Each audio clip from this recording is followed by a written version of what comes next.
రంగారెడ్డి జిల్లా కేంద్రంతో పాటు చుట్టుపక్కల గ్రామాలైన టెక్రియాల్, అడ్లూర్, సరంపల్లి, లింగాపూర్, నర్సన్నపల్లి, పాతరాజంపేట, గర్గుల్, చిన్నమల్లారెడ్డి గ్రామాలలో ఉరుములు మెరుపులు, ఈదురు గాలులతో కూడిన భారీ అకాల వర్షం కురిసింది. భారీ వర్షం కురవడంతో పలు చోట్ల కళ్ళలలో ఆరబెట్టిన వరి ధాన్యం తడిసిపోయింది. జిల్లా కేంద్రంలోని గాంధీగంజ్లో ఆరబెట్టిన వరి ధాన్యం కొట్టుకుపోయింది. కొన్ని చోట్ల వర్షానికి వడ్లు కొట్టుకుపోయాయి. ఆరుగాలం కష్టించి పండించిన పంట కళ్ళ ముందే కొట్టుకుపోవడంతో రైతులు కన్నీరు మున్నీరవుతున్నారు.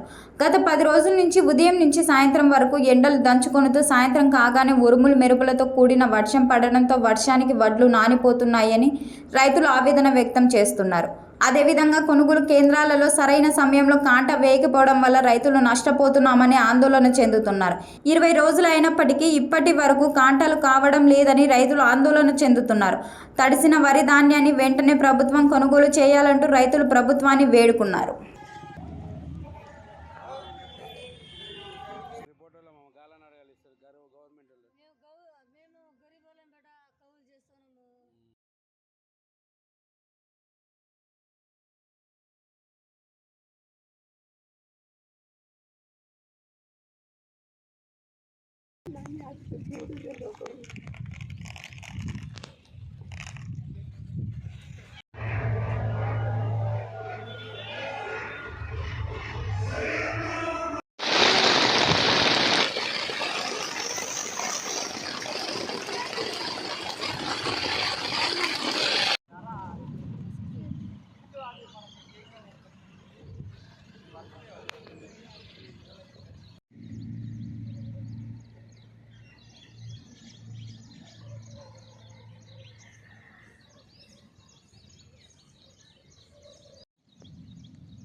కాంట వచ్చినా కానీ 20 వచ్చినా కానీ పెట్టుకుంటలే, కాంట చేస్తలేరు.